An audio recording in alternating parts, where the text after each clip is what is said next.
What are the 6 steps to becoming an entrepreneur? I just finished up the Startup J Curve. This is actually a fascinating book. Basically says if you have an idea in your head right now and you think it could be an idea that turns into a big business, the next Uber, Snapchat, you're gonna become a billionaire, you need to understand these 6 steps. And you know, I'm gonna go through it in a second. One of the things that I'll just add to this is that when you have a plan and a process, it like 10x's the chance that your business idea is actually going to succeed, whether you're already an entrepreneur or you're just starting out. Let's go through these 6 steps real quick, and I'll be kind of laying it out through the day. I gotta go work out here and do some, I'm in Oslo, Norway at my place, and gonna do some MMA with Kenneth Berg. He's a pro fighter out here in Norway. But I'll be talking about this throughout today's daily video. Going to work out, we got the gear. Don't trust anyone who has never worked out till they puked. Show them she's got the procrastination. Wait, where's the one down here? Speak less, do more. She doesn't want to be on this because she doesn't have makeup on. Got the kicks of the day here. Carmine's. Got the Jerry West and Wilt Chamberlain socks. Workout gear complete. So here you go. Here are the 6 phases of the J curve you need to understand if you want to build a successful business. Create, release, morph, model, scale, harvest. I'll be going through these 6, but let me give you a quick overview of what this means. The creation stage is where most people get stuck. It's where you think you have a great idea, right? But it's not enough. You have to quickly move to the release stage. So you create what's called an MVP. Now this morph stage, once you release something, about 80% of the time, this book talks about, what you initially create and release will not work out as well as you thought it would. So what you do is you morph. So for example, Instagram started out as an app that was a address book. So they created an app, they released it, and then what happened is here in this 3rd stage, they realized not many people wanted an address book, so they paid attention to what the market wanted, and then they morphed it and re-released a new business model, which is step 4, which was Instagram. And this is back in like 2012. Then they begin to scale. That's when you get users. And then finally, Instagram sold for $1 billion. And you can go through this. This is the same stage for Dropbox, Uber, Twitter started out as a podcast. It was a creation of a podcast idea. They released it. Then in the morph stage, Apple iTunes was released, and they realized that their original creation, their original idea, wasn't a good business model. So they had to re-morph, and they created a new business model called Twitter. They scaled it, and eventually they became billionaires. So let's go through some of this book. I'm gonna step out here in a second. It's such a pretty day. I'm headed to go train, so I'll have some training stuff I just did here. By the way, if you're gonna become an entrepreneur, make sure you diversify your life so you don't just sit in front of a desk and get fat. I just did 34 pull-ups. Arnold Schwarzenegger says you should do 50 at a time if you want to grow your back. So I'm gonna get in 50, even if you have to break it up into 5 or 10 sets. And when you start out, got my inversion table. So let's keep talking. We'll be talking about this entrepreneur thing. It's important, but also I'm gonna show you some other stuff. I'm on number 34 rep in 3 sets, trying to get to 50.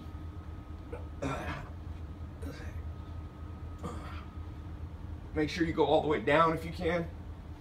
This bar's a little short, so my feet hit. You can always cover your feet. I mean, curl in your feet. Woo.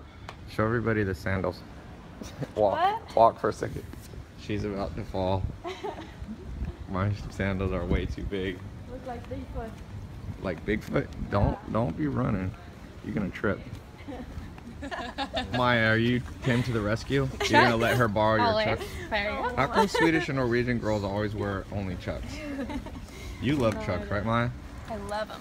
They're the best. And white is the best. I think that's the most Scandinavian. Does Arnold Schwarzenegger like Chucks? In my early bodybuilding days, I used to wear Chuck Taylors. When I do my deadlifts, it really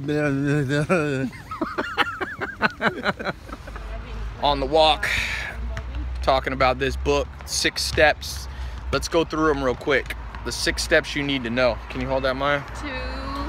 To become an entrepreneur successfully, you need to run through these in proper order. Don't go too fast, don't go too slow. Number 1 is create, that's your idea. Number 2 is launch. Number 3 is morph. Number 4 is business model. Number 5 is scale. And number 6 is harvest. So what does that mean? Well, by the way, I just found a basketball court in your damn country. Rebecca, you guys aren't big on basketball. No. No.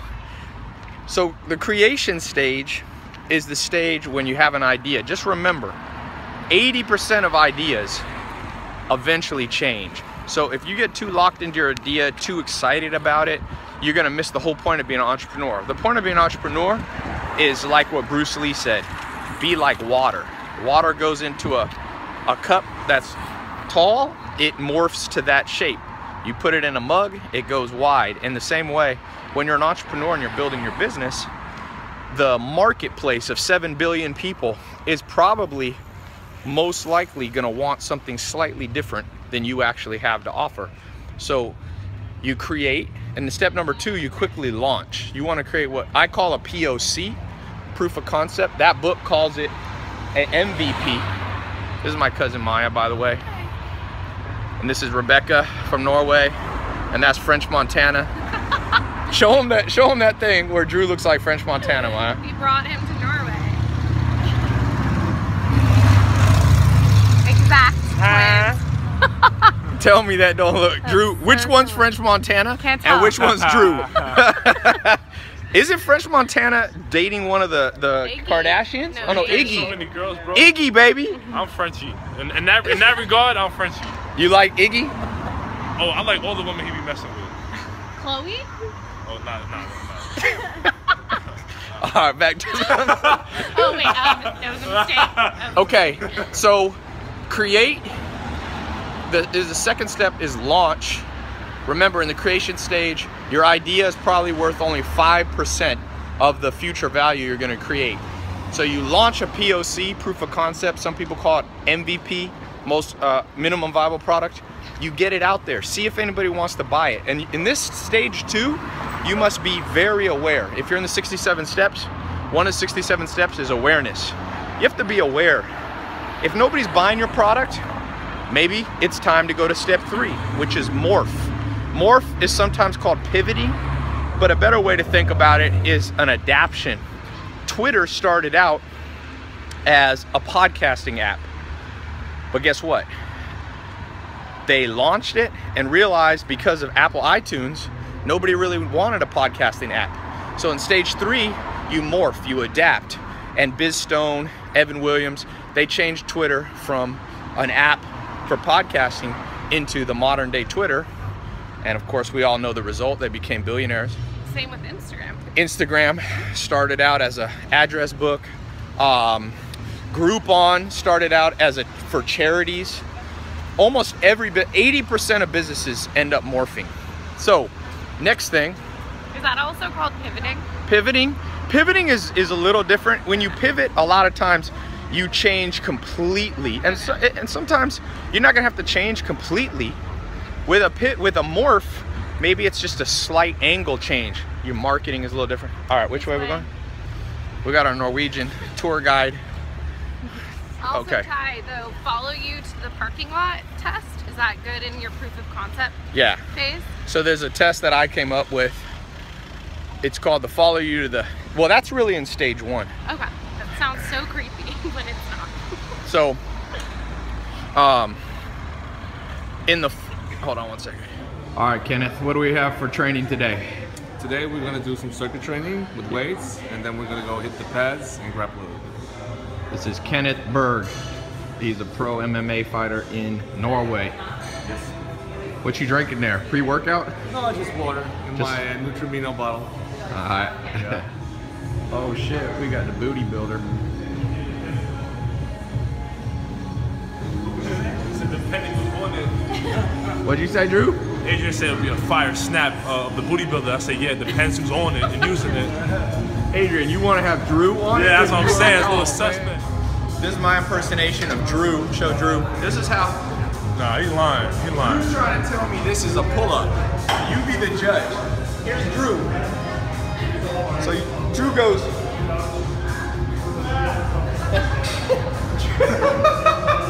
That's Drew trying to get a full one. He uses his whole line. Come on, man. Yo. Drew, show everybody your makeup, make believe. Come on. I just did 20. Come on. You did That's 20. what Ty does. He wasted my last reps. And then he's, look, I can't even hang on to this shit. Watch. That's the truth. But I'm a beasto. But I'm a beasto. Drew, how do you think that's over the bar? I'm a beasto. What does Mike Tyson have to teach Drew? What does he have to say? You know, Drew has to go back to the basics, you know, go back to his form. You know, you gotta make sure his arms are the exact measurements exactly to the bar and make sure he's going up higher. Assalamu alaikum either. It's probably good to spar against the concrete if you're doing real slow shadow boxing, so you don't put any speed into it. Not a good opponent. Concrete always wins. It's like Las Vegas. The house always wins.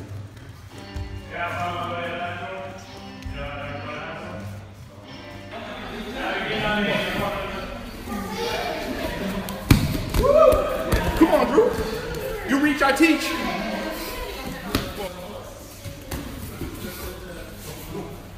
Don't run too much. Don't run too much, sugar. I'm showing Rebecca how to spar, how to punch. Ready? I'm in work, bro. I see it for his legs.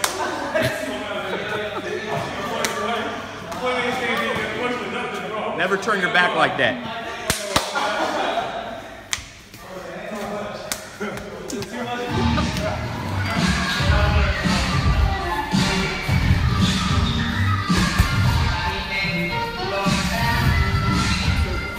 Yes, sir. Yes. It's so easy to escape that one.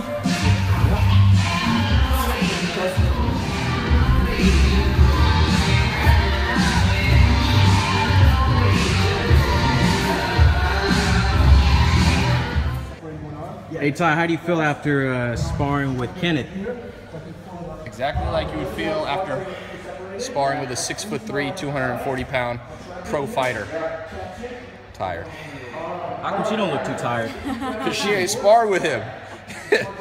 Dree Drizzy over there is thinking about Drake. He's thinking about Drake instead of focusing on, he could be tired too. Look at Alec getting beat up.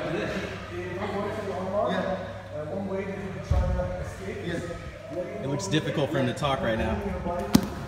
This is a video. Oh. This is Maya, are you in the Norwegian fight team? Yes. Yeah. I'm training right now. Show some muscles, Maya. I can't. Where's your muscle? No. Everywhere. So you say you watch some of my videos? Yeah. That's awesome. And you moved here from where? From Switzerland. And we were just in there training, and your son just started it. What did he start learning? Well, he started last week, Brazilian Jiu-Jitsu. And he's gonna get you to do it, right? Yeah, I hope. Maybe, yeah. That's awesome. So the parking lot test, it's basically in the beginning when you have an idea, you go to like a bar or a restaurant and you just say the idea. You say, hey, will you guys listen to my idea? You don't try to actually sell them. You say, I'm launching this business, blah, blah, blah. If people follow you out to the parking lot, right, without you soliciting them, right, then you know you probably got a decent high traction idea. So if you say, getting ready to launch so-and-so, it's gonna deliver food to people's houses, it solves this problem for people. If people are really interested, they'll reach out to you. That's just a test, it's for another conversation, but Maya brought it up. So going through the stages, then when you morph, you watch the activity of your website, your app. If nobody's downloading it, you keep morphing it, keep adapting. Then the next stage, once you finally find something that works, you need to create the business model. Like, what is the model? How are you going to make money from it? What is the product that you're actually going to sell? Because it might have changed by now. Like I said, 80% of the time, the product ends up changing. So that takes you to the next step, number 5, which is where you actually come in and 5 is when you scale. So be careful. Some people start scaling before they know the product that people actually want. And there's an example in this book. This guy raised $20 million, which was a mistake. Too much capital before he had the business model, and he just scaled it up, but he didn't have anything to actually scale. They just started spending money on marketing, blew through $20 million, went bankrupt. What? Color is an app like that. They raised $50 million, and it was an app. They literally never made 1 penny, lost $50 million a few years ago because they scaled. They got all this money to scale, but nobody wanted the product. So Webvan, I know the guy who started Webvan, he became a billionaire, and then it went to zero. That's a sad day when you go from billionaire to zero-aire. I don't even call that a zero-naire. You don't want to be billion to zero. But he was at my house the other day and just talking to him, and he learned some important lessons that you can learn without going through the actual experience. Don't scale. Don't spend a lot of money if you're not sure people are ready for the product. Then that last step, that's what everybody wants. That's called the harvest. That's when you decide whether you want to keep the business for cash flow. Warren Buffett keeps businesses for 20 years. Why? Well, compounding. Compounding, Einstein said, is the 8th wonder of the world. And the way compounding works is it needs time. When the money starts to compound, it doesn't compound in the first 2, 3, 4, 5 years. That's why the average holding of Warren Buffett at Berkshire Hathaway is over 20 years. And that's why he has a company worth $200 billion in revenue. He does $200 billion a year in his portfolio of companies that he owns. And then you can keep the business. You can IPO the business, which is go public. You can sell it to private people. You can also partially liquidate, which is something that people forget. You can get your cash out of it and still retain ownership in the business. Did you have fun working out? Yeah. She's learning MMA. That's what Zico did. You borrowed Maya's chucks? Yeah. Yeah, that's what Zico coconut water did. So, a lot of other things we can talk about. Maybe I'll talk about it a little bit later. My arm's getting tired. How far are we from Acabria? Pretty far. Still pretty far. Norwegians think that 20 minutes walk is the farthest thing in the whole world. They're not used to that LA scale.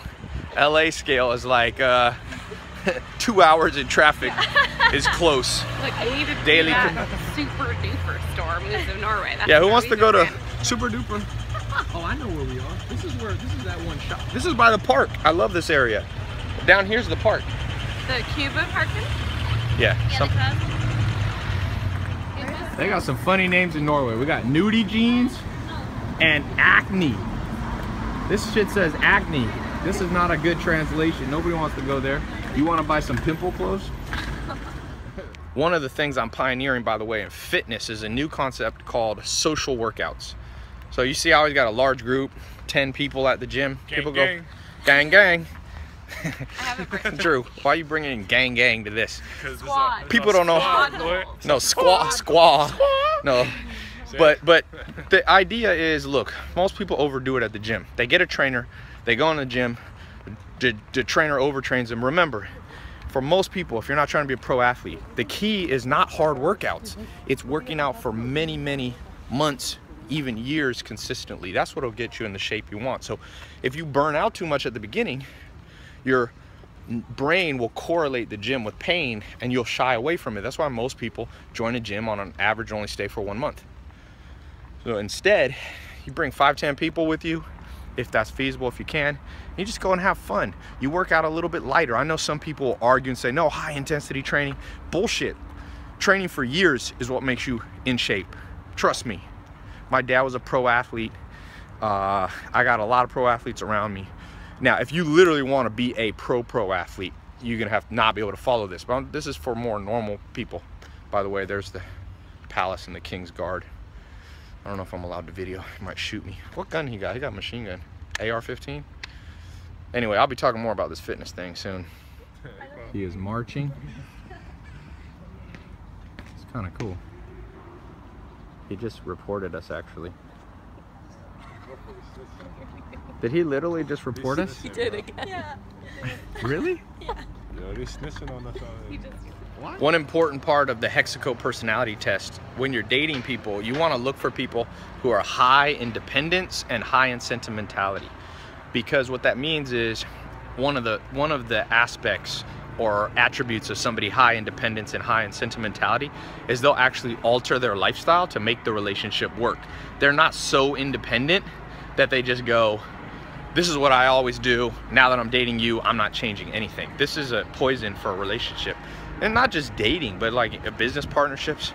There has to be a compromise. There has to be an altering of life. And in the modern world, I don't know if it's because of Beyonce. People say Beyonce videos, you know, but like there's this inundation. And I'm all for, by the way, equal rights between men and women. That's not what I'm talking about, but there's an inundation of live an individualistic, independent lifestyle, and this has been disproven. It's been disproven over and over scientifically. This will increase your unhappiness, all that. If you just say, oh, I'm just working on myself, I don't need nobody else. This is such ignorant, non-scientific. You know, humans improve because they improve with other people. That's why almost every person that becomes a billionaire has a business partnership where there was a give and take. There was a compromise that happened. And so if you're so independent that you never alter your lifestyle, you ain't going nowhere, whether it's in, you know, business or other areas, friendship. So in the Hexaco, you can take the Hexaco test, hexaco.org. I don't own the website, but I should own it. I talk about it more than anyone else. You can take the test. It's called the Hexaco PRI test, and it will show you your emotionality score, which is divided into 4 sub-facets. One of the facets is anxiety, fearfulness, dependence, and sentimentality. You want low score on fear and anxiety and high score on sentimentality and emotionality. Now, usually in a relationship, one person will be more sentimental and emotional, but at least one person has to be sentimental and emotional. And a lot of people, there's other theories called attachment theory. When you get to avoidance, which is 2 people who avoid intimacy, it's a disaster, or 2 fearful people. So Hexaco ties in with all these other social cues. And this is all part about building emotional intelligence, EQ. You were reading that book, Rebecca. Yeah. Did you like it? On EQ. You got to grow your IQ, which is why you read books. All those things, train. You got to grow your EQ, your emotional intelligence, by understanding the social aspects of life, getting along with other people. Chiropractor time. Always get your back cracked and massage once you work out. That's the key to not burning out, not getting injured. I do it about 5 to 6 times a week. You made it. Yeah. Big T, Big T. Big Vic. Nathan, you here to pick up some Norwegian ladies? Just a few, just a couple. How was the flight? Good. Good. Slept the whole time. Did you sleep? Vic's a little bigger than you. He has a little harder time fitting in the... Yeah, he had some leg room this time around. Yeah. How's it look so far? It's pretty country. Oh, heck yeah. Bunch of green. Yeah. Now you just got to get unjet lagged. Yeah. All right, outfit of the day. These are Top Man pants and Dolce. If you can afford it, you'll never go wrong with Dolce. The quality's there. It's a little more expensive, but my stepdad used to tell me, get quality, it lasts longer, so you actually end up paying less in the long run. One thing about personality tests, you can tell if people are impatient because they go, why is there so many questions? What test are you taking? Show everybody. Hexaco. Wait, they can't see. Hexaco is the greatest test. And like I said, somebody's impatient. I'm missing my real piano. All I got is this mini keyboard.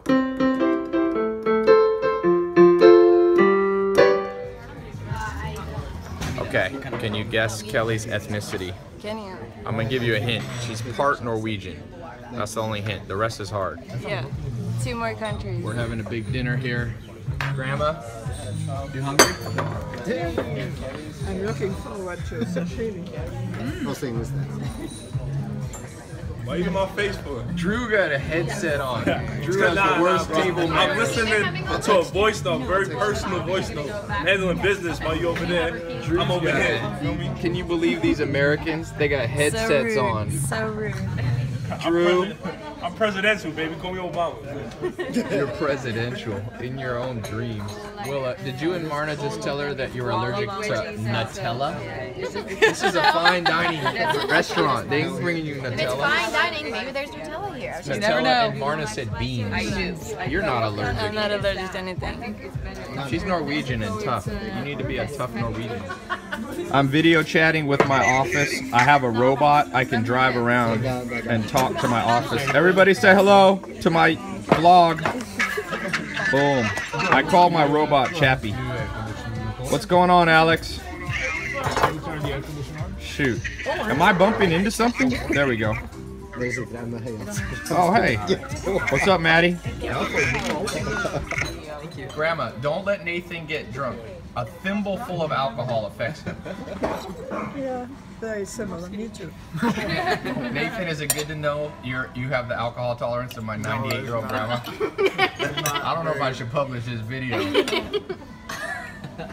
He's not a Viking. So I can actually.